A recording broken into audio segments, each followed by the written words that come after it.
Welcome back to the Mentor Roulette grind. This time, the Wheel of Jobs decided that we play Black Mage on a Monday evening. We did get some variety, but once again, a high concentration of guild tests. Oh well. For duty 1, we have P1N, Erichthonios. Because this fight begins with some half-room cleaves, I recommend getting real up close to the boss before putting down your ley lines if you can, so you can easily dodge without going out of the circle. I base this on my experience from this run, as both of my initial ley lines were corrupted in one way or another by mechanics, where the first one I ended up simply taking the Vuln stack, not realizing the boss was slightly angled. And the second one, I opted to step out for a GCD to dodge. It is a relatively minor detail, but both of these situations may have been avoidable if my ley lines were closer. Now, overall, the fight still went well. On a different note, quite awkwardly, my mage set has no spell speed, not even the Black Mage weapon, which does lead to the rotation being a bit stricter here and there. At max level, this is not too bad, as Despair being instant really frees up the rotation and makes it more flexible. But I wonder how well known it is that Despair is only instant at level 100. Despite all this, I still get away with some Black Mage tricks in this fight, including, of course, the classic AF1 F3P standard, using Firestarter Fire 3 after Transpose when returning to Astral Fire for a small gain. And using Xenoglossy repeatedly as a burst option, making use of Mana Font to catch Astral Fire before it ends to continue more Fire forecasts. And, of course, the lack of spell speed requires that ley lines is put down sooner to get away with a proper fire opener on Black Mage. For duty 2, we went to Thokast Thok, Ravana. And this is definitely one of the most awkward level ranges for Black Mage. Ley lines, with 2 judges of course, is available, but we're still working with the level 50 rotation of Fire 1s and no Blizzard 4 even.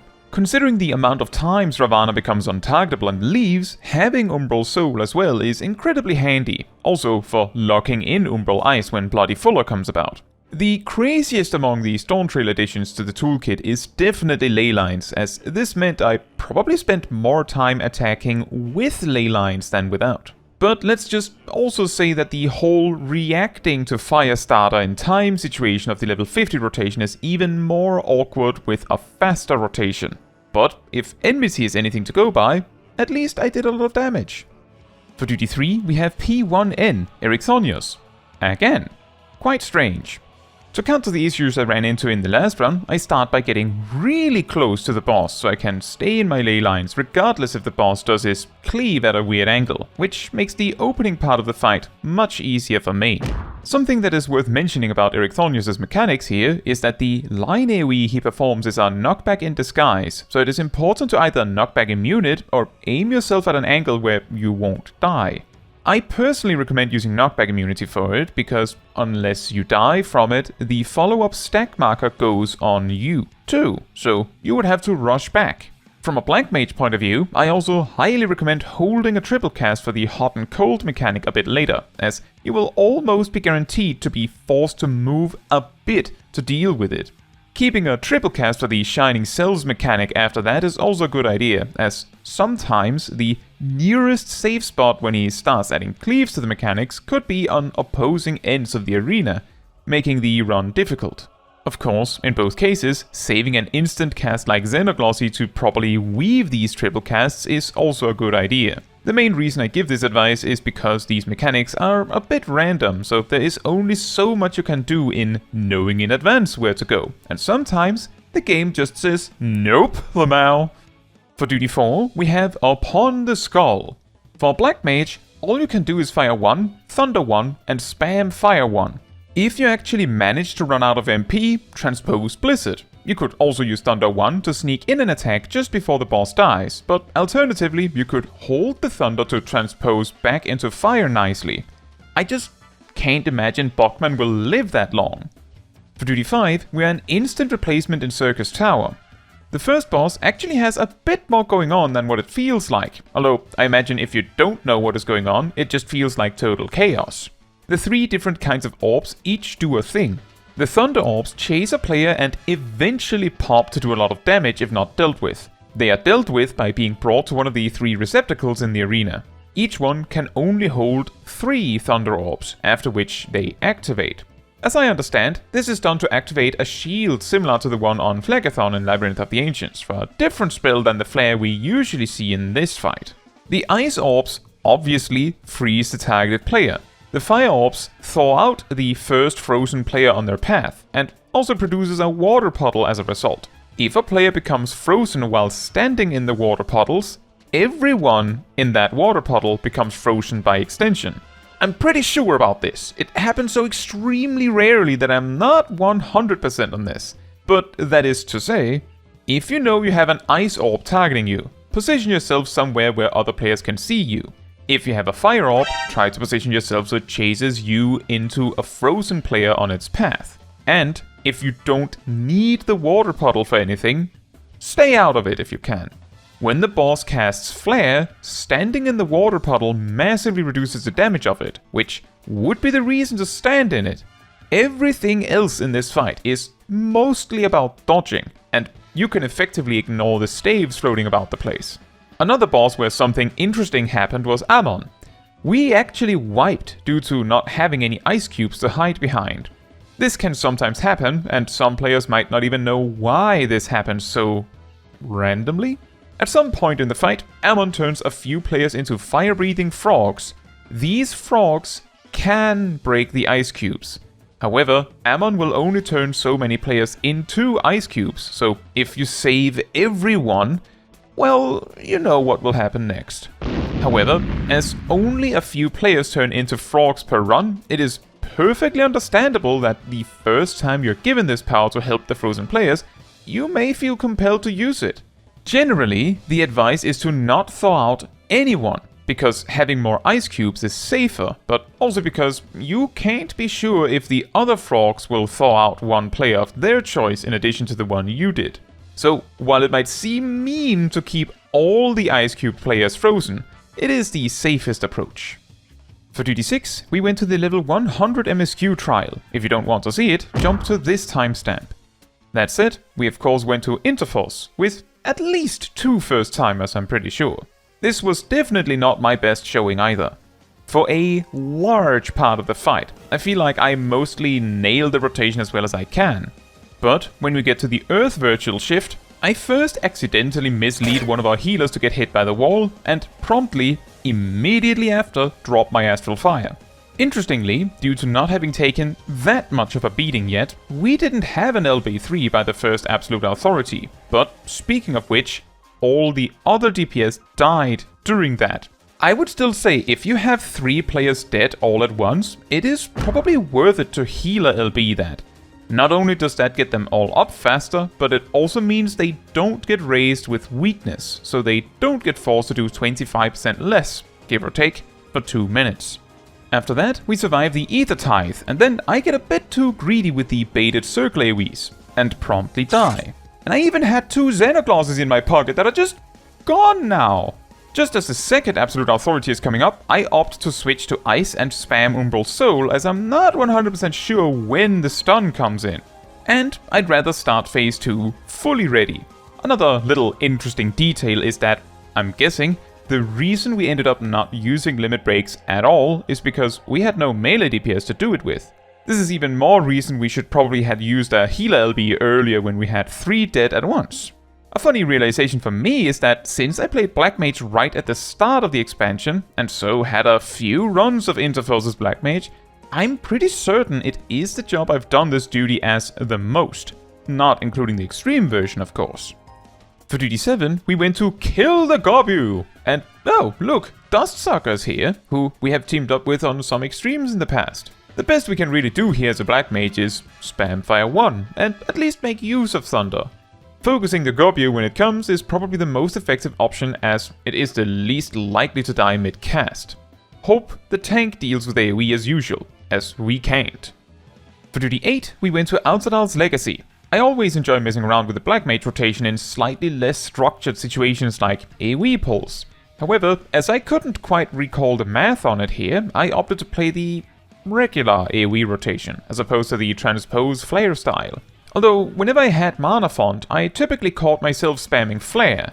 This is probably more out of habit since I have done so much Black Mage in Endwalker, so I'm used to spamming flare in those situations.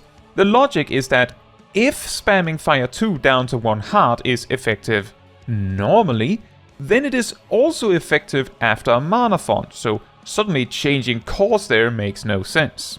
The final boss in this dungeon is particularly brutal for Black Mage with all the stops and starts. Although it used to be worse, as before Dawntrail, you'd simply lose your Umbral Ice or Astral Fire on every one of these spinning phases. This can still get quite costly though, as just using Umbral Soul once, unless you do it from being in Umbral Ice normally, will typically not be enough, and you may feel compelled to cast it multiple times. However, and this is a mistake I made throughout this entire fight, if you have Umbral Ice 2, and a Paradox marker, from an earlier Umbral Soul of course, the better option you can do is cast Paradox to hit Umbral Ice 3, and then Blizzard 4 to max out your hearts. This is much better than, I don't know, casting Umbral Soul 2 or 3 times. By the way, a tip for the spinning phase. While you can turn by using your keyboard, or on a controller with your analog of course, if you have a mouse, holding both mouse buttons, equivalent to running forward in the direction of the camera, you can get much finer control of your movement direction. Another trick I like to use is to zigzag my path to take longer to reach the end of a path, so I don't have to plan as much of a route around the arena. Despite all the chaos, we made it through the duty with relative ease and speed, of course. For Duty 9, we went to Neighbor's Castle. It is quite funny that we have Blizzard 2 as an option here, as it means I kind of have to choose between the Power of Fire 1 on a single target or the AoE of Blizzard 2. Thunder 1 also being an option, and being strong also leaves a decent option if you miss an enemy with the AoE. But it is a guild test, so not that much to worry about of course. For Duty 10, we went to back, alright! And Taldemar, who some of you may remember from the Sephiroth stream a while ago, queued right into me here. This is another pretty interesting one as a Black Mage. You have both Fire 2 and Blizzard 2, as well as Astral Fire 2 and Umbral Ice 2, so helping the tank with AoEing everything is nice. Hopefully, a melee can focus down the healers. And finally for Duty 11, we are a 14-minute replacement in the newest dungeon, so if you don't want to see that, well, you can jump to here. That said, we of course go to Yuweyawata field station. The story was that the missing DPS disconnected. Even weirder is that the loot from the first boss wasn't even opened. On the second boss, I'd say I do decently well. It is nice to have Umbral Soul for a mechanic where you just have to run. But in my confusion, I mess up the run out for this getting to the edge mechanic. For those that might have a bit of difficulty with it, I have 2 things to highlight about it. If you feel like you randomly die to it, make sure you are all the way out to the edge. Even being a single inch out can mean death, so really make sure to smush yourself up against the wall to be sure. The second thing is a tip on controlling the cursor movement here. If you repeatedly tap your movement, you can throttle the speed at which the cursor spins, making it easier for you to catch the correct angle. Additionally, the player is, in reality, only a single pixel on the floor, so you can cut these corners extremely close without any major issues. So just really focus your math brain, if you have one. If you don't, focus hard and imagine you have one, and then focus on that. And then go for it. After the boss, we have some more AoE pulls, and here's a funny thing about Black Mage's AoE potencies at max level.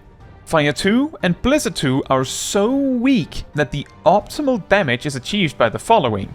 Enter Umbral Ice by using Transpose out of Astral Fire and then use Freeze to generate 2,500 MP and 3 Umbral Hearts.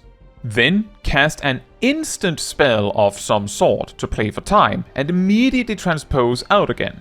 Astral Fire is entered with that transpose and immediately is followed by casting Flare, which only costs 2/3 of your MP when you have Umbral Hearts, and can be used as long as you have 800 MP or more.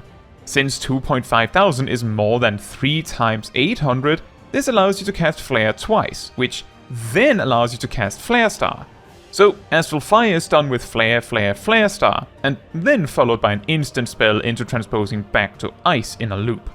This sequence is so much stronger than the Fire and Blizzard solution that even if you just transpose after a casted spell, this sequence is still better. Remember to still maintain high Thunder 2 on the enemies, and remember Foul is a great option for the instant too. Also, remember that this Mentor Roulette is done in patch 7.1, just in case something changes in the balance that makes this advice outdated. On the final boss, I have a tip right at the start of the fight. If you are a Black Mage or a Pictomancer needing to place down your circle, place it under the boss so you can stay in it when the half-room cleaves come in. Sound familiar? Our healer dies during phase 2, and while our tank tries their best to keep the team alive, the machinist goes down. We try to push it to the end, but eventually I go down as well, and the paladin decides they refuse to solo the fight. On the run back, the machinist dies to some overlapping spread markers. In my defense, I'm a Black Mage. We're known to be the ones that stand our ground. And I was standing in my ley lines. I'm actually more surprised that I somehow lived this mistake. As we progress through the fight, the machinist has a really hard time getting back up. On a different note, I've also heard many say this boss hates Black Mages. And while yes, there are so many mechanics happening that makes it really hard to find a spot for your ley lines, at the very least, stockpiling Xenoglossy and holding triple casts and really thinking about your movement can alleviate most of these problems. Also, remember that casting your Firestarter Fire 3 for movement is better than doing nothing just so you can hold it for that AF1 F3P standard. It is always entertaining to mess around with making the most of the Black Mage rotation, and it is also so satisfying when it goes well. But sometimes, duties just don't want to play ball. I was really considering pushing a bit further for the big 600, but we will get it next time. On a different note, what remains in the Wheel of Jobs is now 2 melees, 2 ranged physicals, 1 mage and 1 healer. Last time I did a Mentor Roulette as Viper, they still had Noxious Nash. I'm also already starting to think about how I should choose jobs for Mentor Roulettes once the Wheel of Jobs is finished. I would love to hear your ideas as well. Now, that is all for this video. Thank you so much for watching. If you would like to support me and my channel more directly, you can become a member like these wonderful people here. You can also alternatively support me through Ko-Fi, link in the description. You can also support the channel by letting the YouTube algorithm know by liking the video, leaving a comment, subscribing, sharing, and hitting the bell to get notified when next I post a video. Fun fact, originally Mana Font was called Convert and cost HP to restore 30% of your max MP. The HP cost was removed in Shadowbringers, and then the cooldown was cut from 3 to 2 minutes in Endwalker, and then down to 100 seconds in Dawntrail. Dawntrail is also the expansion that changed the effect from restoring only 30% MP to effectively resetting your Astral Fire state completely to its optimal state. The fact Mana Font used to cost HP probably explains the character animation looking like you're getting hurt.